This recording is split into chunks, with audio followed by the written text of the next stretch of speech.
इथून पुढे दलित मराठी मुस्लिम एका जागेवर आपले सीटच पडत नाही राज्यात.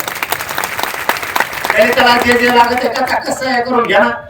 आम्हाला जे लागत ते आम्ही कसा कसं आहे करू बरं का. पण मुस्लिमांना आरक्षणाचं लफडं गुतलंय हवा ना तिने देत तुम्हाला आरक्षण मी देईन काय लागत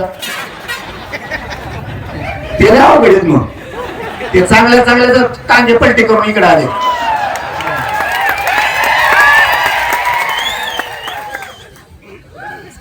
आणि तांगे पलटी करून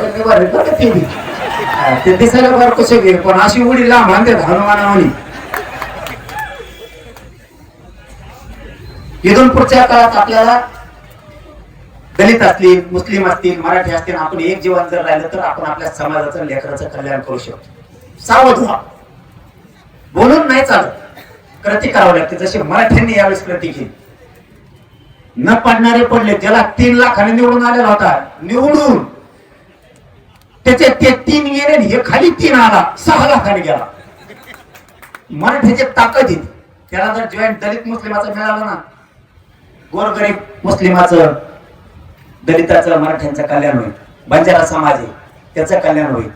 मायक्रो ओबीसी आहे त्याचं कल्याण होईल. यांचंच होऊन दिलेलं नाही 2-3 जणांनी फक्त.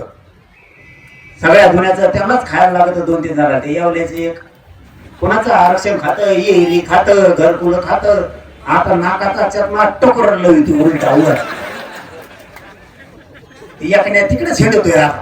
बोला ना काय व्हायना कमुगत झाला 5-7 महिन्यापासून काही मिळत लागा ना. ते शिंगरे सांगरे पुढं घातले ते शेंगळे आणि ते बोलत देत कुंकडून आणले तर कुंकडून नाही करून खराब बाबाचं हापशाचं पाणी प्याला का करू.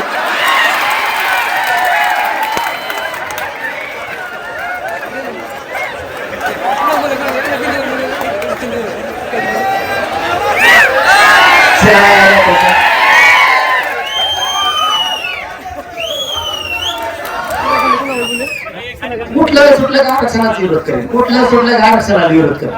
अरे हो ना गोरगरिबाच्या लेकराचं कल्याण काय करायचं. तो केवढ्या मोठ्या पदावरती आहे. किती उच्च माणूस आहे. किती मोठ्या ताकदीचा माणूस आहे.